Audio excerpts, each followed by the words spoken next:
حضرت ابو ہریرہ رضی اللہ تعالیٰ عنہ سے روایت ہے، نبی کریم صلی اللہ تعالی علیہ وسلم نے ارشاد فرمایا کہ اپنے گھروں کو قبرستان نہ بناؤ، یعنی اپنے گھروں کو مردہ لوگوں کا گھر نہ بناؤ، فرمایا اپنے گھروں میں عبادت کیا کرو۔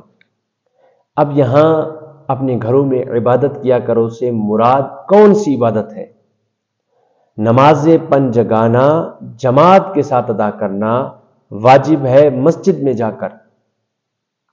یہاں پر جو ارشاد فرمایا کہ اپنے گھروں کو قبرستان نہ بناؤ، یعنی اپنے گھروں میں عبادت کیا کرو، یہاں سے مراد نفلی عبادت ہے کہ نوافل اپنے گھر میں ادا کریں، نوافل کی کثرت کریں گھر میں، تاکہ آپ کی آل اولاد میں نماز کی محبت پیدا ہو، نوافل کی محبت پیدا ہو، اللہ تعالیٰ کی عبادت کی محبت پیدا ہو۔